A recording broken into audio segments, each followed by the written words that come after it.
मूसलाधार बारिश हो रही थी। उर्मिला की टूटी हुई झोपड़ी में पानी भर गया था। सोनू बेटा, तू रहने दे, गुड़िया रो रही है तो उसे गोद में उठा ले। मैं बाल्टी से भरा हुआ बारिश का पानी निकालने की कोशिश करती हूँ। माँ, गुड़िया तो रो ही जा रही है, चुप ही नहीं हो रही। ला मुझे दे, मैं गोदी में लेती हूँ, चुप हो जाएगी। अरे गुड़िया को तो बहुत तेज बुखार है।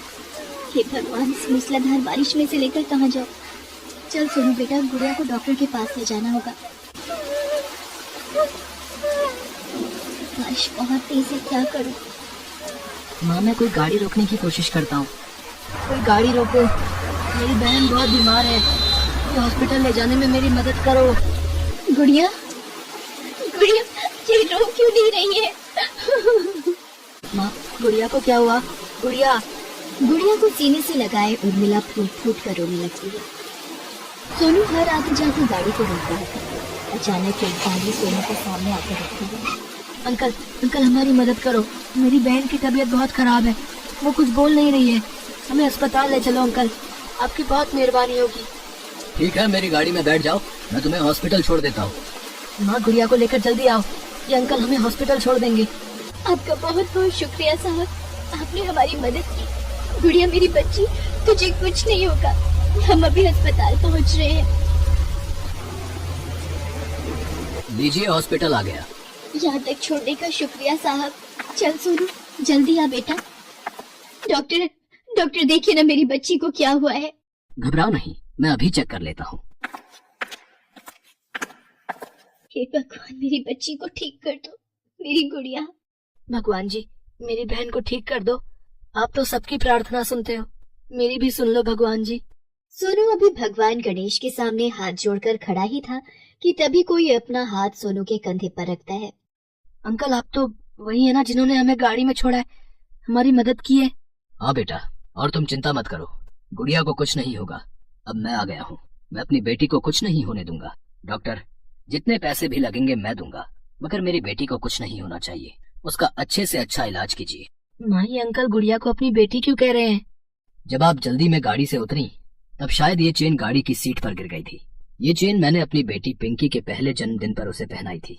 इसे देखकर ही मैं पहचान गया कि गुड़िया ही मेरी पिंकी है, और मैंने अपनी गाड़ी वापस हॉस्पिटल की तरफ घुमा दी। सौरभ, हमारी पिंकी कहाँ है? वो ठीक तो है ना? वो ठीक तो हो जाएगी? घबराओ नहीं मेघा, डॉक्टर उसका इलाज कर रहे हैं। सौरभ, मुझे उसे एक बार देखना है। पूरे 3 साल बाद मैं अपनी बेटी को देखूंगी। आपकी बेटी को कुछ नहीं होगा मैडम, वो ठीक हो जाएगी। हम तो हिम्मत हार बैठे थे। हमारी बेटी आपको कैसे मिली? हमने अपनी पिंकी को बहुत ढूंढा। आपकी बेटी आज से 3 साल पहले मुझे पूर्णागिरी मंदिर में मिली थी। अचानक भक्तों ने भगदड़ मचा दी, लोग इधर उधर भाग रहे थे। जब सब कुछ शांत हो गया तो मैं अपने बेटे सोनू को गोदी में उठाकर वापस आ रही थी कि अचानक मैंने एक छोटी सी बच्ची के रोने की आवाज सुनी। हे भगवान, ये छोटी बच्ची किसकी है? ये तो बहुत रो रही है। इसके माता पिता भी आसपास कहीं दिखाई नहीं दे रहे। इसे ऐसे अकेला छोड़कर जाना भी ठीक नहीं है, मुझे इसे अपने साथ ही रखना होगा। मैंने आसपास के लोगों से बहुत पूछा, पर कोई भी इस बच्ची के बारे में नहीं जानता था। फिर मैं इसे अपने साथ टनकपुर वापस ले आई। 3 सालों में मैं ये भी भूल गई कि गुड़िया मेरी बेटी नहीं है। उर्मिला कहानी सुनाते सुनाते अचानक रोने लगी और उसकी आंखें आंसुओं से भर आई। मिस्टर सौरभ, आपकी बेटी पिंकी को होश आ गया है, आप पिंकी से मिल सकते हो। अब घबराइए मत, मैं पिंकी के पास नहीं जाऊंगी, मैं दूर से ही उसे देख लूंगी। माँ, हम गुड़िया से क्यों नहीं मिल सकते हैं? गुड़िया तो मेरी बहन है, मुझे उससे मिलना है, उसे प्यार करना है। माँ, मुझे उसके साथ खेलना है। सोनू मेरे बच्चे, हमारा और गुड़िया का साथ बस इतना ही था। अब उसके मम्मी पापा मिल गए हैं, वो उनके साथ बहुत खुश रहेगी। चल बेटा, घर चलते हैं। उर्मिला और सोनू रोते हुए अपनी झोपड़ी में वापस आ जाते हैं। 2 दिन बीत जाते हैं। उर्मिला और सोनू का मन बहुत उदास था। सोनू बेटा, आजा, खाना खा ले। देख, मैंने तेरे लिए दाल की खिचड़ी बनाई है। माँ, दाल की खिचड़ी तो गुड़िया भी बहुत शौक से खाती है, मैं उसके बिना नहीं खाऊंगा, मुझे भूख नहीं है माँ। अभी सोनू रो ही रहा था कि अचानक एक आवाज उसे और उर्मिला को चौंका देती है। सोनू भैया, अगर मैं खाऊंगी तब तो खाओगे ना? गुड़िया मेरी प्यारी बहन, तू वापस आ गई। माँ देखो, गुड़िया वापस आ गई। हमारी पिंकी के ऊपर आपका हक ज्यादा है, क्योंकि आपने उसकी जान बचाई है। हम यही चाहते हैं कि आप दोनों पिंकी के साथ रहो। इसीलिए हम आपको लेने आए हैं।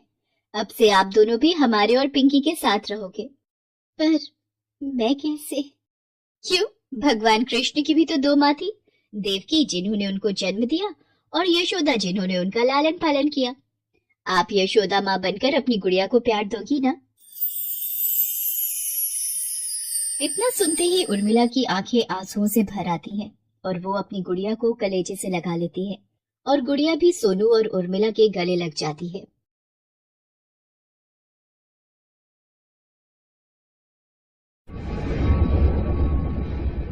करोड़पति सेठ जानकी दास के घर बेटे ने जन्म लिया। पंडित ने कुंडली बनाई। सेठ जी, कल दोपहर को आपसे मिलने आऊंगा। आइए पंडित जी, आप मेरे बेटे केशव के भाग्य के बारे में बताने वाले थे। जानकी दास जी, मैंने केशव की कुंडली को अच्छी तरह से देख परख लिया है।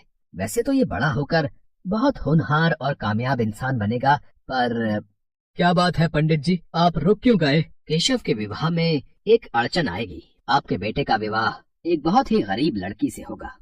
ये आप क्या कह रहे हैं पंडित जी? हमें किसी भी चीज की कोई कमी नहीं। करोड़ों की जायदाद का मालिक होगा मेरा बेटा, फिर वो भला किसी गरीब लड़की से कैसे शादी कर सकता है? जानकी दास जी, ये सब नसीब का खेल है, जिसे ना आप बदल सकते हो और ना ही मैं। अच्छा नमस्कार, मैं चलता हूँ। नसीब बदला भी तो जा सकता है।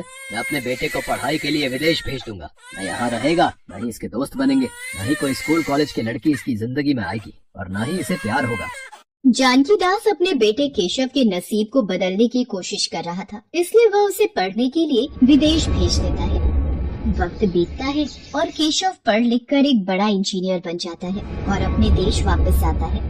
सुनो जी, हमारा केशव आज वापस आ रहा है। उसकी पसंद के दम आलू और भिंडी की सब्जी बनाई है। जरा नमक तो चख कर देखना, ठीक डाला है? माँ, तुम्हारे से स्वादिष्ट भोजन कोई बना ही नहीं सकता। नमक और मिर्च कभी कम या ज्यादा नहीं हुआ, हमेशा बराबर का ही रहता है। मुझे आज भी याद है। अरे केशव, तू आ गया, पर तेरी फ्लाइट तो शाम को 6 बजे आने वाली थी। मैंने आपको फ्लाइट का सही समय बताया नहीं था। अगर बता देता तो सरप्राइज कैसे देता। चलो अच्छा है, तुम आज ही आ गए। कल हमारे व्यापार मंडल की तरफ से सभी व्यापारियों के लिए एक बड़े समारोह का आयोजन है, जिसमें शहर के सभी बड़े व्यापारी शामिल होंगे। तुम भी उन सब से मिल लोगे। अगले दिन केशव अपने पिता जानकी दास के साथ व्यापार मंडल के समारोह में शामिल होता है। वहाँ पर एक अनाथ आश्रम की लड़कियों की तरफ से नृत्य कार्यक्रम का भी आयोजन था। ये लड़की कितना सुंदर डांस कर रही है और देखने में भी कितनी सुंदर है। तो जोरदार तालियां हो जाएं स्वाति और उसकी सह कलाकारों के लिए। अच्छा, स्वाति नाम है इस लड़की का। केशव को स्वाति पसंद आ जाती है। वो उससे मिलने अनाथ आश्रम में जाता है। स्वाति उस वक्त आश्रम के बच्चों को डांस सिखा रही थी। आपको उस दिन प्रोग्राम में देखा था, आप बहुत अच्छा डांस करती हैं। धन्यवाद। मुझे बचपन से डांस का शौक है। आप चाय वगैरह कुछ लेंगे? आप चाय बहुत अच्छी बनाती हैं। और फिर केशव किसी न किसी बहाने रोजाना अनाथ आश्रम में आने लगा। धीरे धीरे केशव और स्वाति में नजदीकियां बढ़ने लगी। केशव को स्वाति बहुत पसंद थी और एक दिन, स्वाति, मैं जानता हूँ मेरे पापा मेरी शादी तुमसे कभी नहीं होने देंगे, इसीलिए मैं आज ही मंदिर में तुमसे शादी करना चाहता हूँ, ताकि हमें कोई अलग ना कर सके। केशव और स्वाति मंदिर में शादी कर लेते हैं। शादी के बाद केशव स्वाति को घर लेकर जाता है। केशव और स्वाति को शादी के जोड़े में देखकर जानकी दास और सुमित्रा हैरान रह जाते हैं। केशव, ये सब क्या है? तुमने ये शादी का जोड़ा क्यों पहन रखा है? और ये लड़की कौन है? पापा, ये आपकी बहू है स्वाति। आपको याद है उस दिन जब हम एक समारोह में गए थे, वहाँ स्वाति ने डांस परफॉर्मेंस दी थी। उसी दिन मुझे स्वाति बहुत अच्छी लगी थी। मैं जानता था आप हम दोनों की शादी के लिए कभी राजी नहीं होंगे, इसलिए हम दोनों ने मंदिर में शादी कर ली है। तूने एक गरीब और अनाथ लड़की से शादी कर ली है? तुझे शर्म नहीं आई? हमारे खानदान की नाक कटवा दी। इतने करोड़पति खानदान का होकर तूने इस गरीब से शादी कर ली। मैं तुझे अपनी जायदाद से बेदखल करता हूँ। तू मेरा बेटा नहीं है, इस घर से निकल जा। आज के बाद मुझे अपना मुंह मत दिखाना। सुनो जी, केशव हमारा इकलौता बेटा है, उसे ऐसे घर से मत निकालो। केशव, रुक जा बेटा, मत जा अपनी माँ को छोड़कर। मैं तेरे बिना नहीं रह सकती बेटे। माँ, मुझे मत रोको। स्वाति को इस घर में अगर पिताजी स्वीकार नहीं करेंगे तो मेरा भी यहाँ रुकने का कोई फायदा नहीं। मैंने स्वाति से शादी की है, मैं उसका साथ जीवन भर निभाऊंगा। केशव स्वाति को लेकर घर से चला जाता है। सुमित्रा फूट फूट कर रोने लगती है और जानकी दास गुस्से में अपने कमरे में चला जाता है। केशव और स्वाति रात के अंधेरे में सड़क पर इधर उधर घूमते रहते हैं। केशव, आज आपके दुख का कारण मैं हूँ, मुझे माफ कर दीजिए। तुम क्यों माफी मांग रही हो स्वाति? तुम्हें पत्नी रूप में पाने की इच्छा मेरी थी। मैं हमेशा तुम्हारा साथ निभाऊंगा। केशव के पास कुछ रुपए थे जिनसे वो एक छोटा सा कमरा किराए पर ले लेता है और नौकरी ढूंढना शुरू कर देता है। केशव को एक कंपनी में नौकरी मिल जाती है। वो खुशी खुशी घर की ओर आ रहा था कि तभी एक ट्रक उसे चोट मारता हुआ आगे चला जाता है। डॉक्टर, मेरे पति अब कैसे हैं? देखिए, काफी खून बह गया है। हमें जल्दी ऑपरेशन करना होगा। आप 50 लाख रुपए का इंतजाम कर लीजिए। हमारे पास बहुत कम वक्त है। 50 लाख रुपए? ये भगवान, मैं कहाँ से लाऊं? पिताजी। हाँ। स्वाति दौड़ती हुई बुरी हालत में सेठ जानकी दास के पास जाती है और फूट फूट कर रोने लगती है। क्या हुआ स्वाति, तुम रो क्यों रही हो? और केशव कहाँ है? माँ, केशव का एक्सीडेंट हो गया है। डॉक्टर ने कहा है उनकी जान खतरे में है। यदि 50 लाख रुपए का इंतजाम नहीं हुआ तो केशव का ऑपरेशन नहीं हो पाएगा। पिताजी, केशव को बचा लीजिए, बचा लीजिए। रोना बंद करो स्वाति। 50 लाख रुपए अपने बेटे के लिए मैं जरूर दूंगा। आखिर मेरा इकलौता बेटा है। मैं उसकी जान जरूर बचाऊंगा। रुको, मैं रुपए लेकर आता हूँ। ये लो रुपए। और ये रुपए देने के बदले मेरी एक शर्त है। सुनो जी, वहाँ हमारा बेटा जिंदगी और मौत से लड़ रहा है और तुम्हें यहाँ शर्तें लगाने की पड़ी हुई है। बहू को रुपए दे दो। इतनी आसानी से कैसे दे दूं? पहले इसे मेरी शर्त माननी होगी। ये रुपए मैं इसे तब दूंगा जब ये केशव से हमेशा के लिए अपना रिश्ता तोड़ देगी और उसे छोड़कर चली जाएगी। कैसी बातें कर रहे हैं आप? ये हमारी बहू है, ये केशव को कैसे छोड़ सकती है? केशव इसका पति है। पिताजी, मुझे आपकी शर्त मंजूर है। केशव के होश में आते ही मैं यहाँ से चली जाऊंगी। केशव का ऑपरेशन होता है, उसे होश आता है। मेरे बच्चे, तुझे होश आ गया? भगवान का लाख लाख शुक्र है। वो तुम्हें छोड़कर चली गई है और तुम्हारे लिए ये चिट्ठी छोड़ गई है। केशव, मेरे पास तुम्हारा इलाज करवाने के लिए पैसे नहीं है। तुम्हारे जैसे कंगाल लड़के के साथ शादी करके मैं तंग आ गई हूँ, इसलिए मैं अब इस पति पत्नी के रिश्ते से आजाद होना चाहती हूँ। मैं जा रही हूँ। पढ़ ली चिट्ठी। ये छोटे गरीब लोग ऐसे ही होते हैं। इसने सोचा होगा तुम जैसे अमीर लड़के को फंसाकर करोड़पति घर की बहू बन जाएगी, पर ऐसा नहीं हुआ। वो तुम्हारी गरीबी देखकर 2 दिन में ही भाग गई। मुझे विश्वास नहीं हो रहा। स्वाति मेरे साथ ऐसा कभी नहीं कर सकती। वो मुझे बहुत प्यार करती है। स्वाति, तुम कहाँ चली गई? तुम मुझे क्यों छोड़कर चली गई?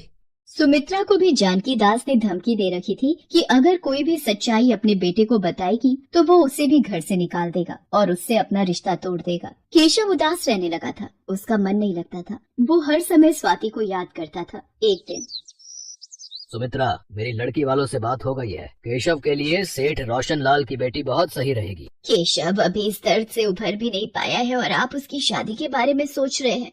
माँ, मैं जरा काम से जा रहा हूँ, थोड़ी देर में आता हूँ। केशव बेटा, तुम पहचाना मुझे? और विदेश से कब लौटे? अब तो तुम पिता बनने वाले हो। मुझे इस बात की बड़ी खुशी है। मतलब स्वाति अनाथ आश्रम में है? हाँ, वो तो बता रही थी कि तुम बिजनेस के काम से विदेश गए हो, तो वो कुछ दिन बच्चों के पास आश्रम में ही रहेगी। महिला की बात को सुनकर केशव का दिमाग घूम जाता है और वो अनाथ आश्रम पहुँचता है। वहाँ जाकर उसे स्वाति से सारी सच्चाई पता चलती है, जिसे सुनकर वह बहुत दुखी होता है। स्वाति, तुमने मेरे लिए अपना जीवन दुखों में डाल दिया। मैं पापा को कभी माफ नहीं करूंगा। तुम अभी इसी वक्त मेरे साथ घर चलो। केशव स्वाति को लेकर घर आ जाता है। वाह पिताजी, आपने मेरी जिंदगी का सौदा किया, और वो भी मेरी पत्नी से, जो मेरे लिए अपनी जान भी दे सकती है। आज आपको अपना पिता कहते हुए मुझे शर्म आ रही है। मैं सिर्फ आपको यही बताने आया था कि आज के बाद आपका और मेरा कोई रिश्ता नहीं है। मैं स्वाति को लेकर हमेशा हमेशा के लिए इस घर से जा रहा हूँ। मैं अपने आने वाले बच्चे को नई जिंदगी खुशियों से भरी देना चाहता हूँ। आज भी आप अगर कुछ नहीं बोले तो मैं अभी आपको छोड़कर चली जाऊंगी, अपने बेटे के पास रहूंगी। रहना आप अपनी ऐशो आराम की जिंदगी के साथ जिंदगी भर अकेले। चल बेटा केशव, तेरे पापा का दिल पत्थर का है, उन्हें अपने परिवार से ज्यादा पैसे और रुतबे से प्यार है। सुमित्रा केशव और स्वाति के साथ घर छोड़कर जाने लगती है। तभी जानकी दास की आंखों में आंसू आ जाते हैं। रुक जाओ सुमित्रा, जब केशव और तुम ही नहीं होगे तो मैं इस घर में क्या करूँगा? मुझे छोड़कर मत जाओ। मैं अपने किए पर बहुत शर्मिंदा हूँ। स्वाति बहू, मुझे माफ कर दो। पिताजी, आप ये माफी मत मांगिए, मैंने आपकी किसी बात का बुरा नहीं माना। सेठ जानकी दास को अपने किए का पछतावा हो जाता है। केशव और स्वाति सेठ जानकी दास और सुमित्रा के पैर छूते हैं और आशीर्वाद लेते हैं।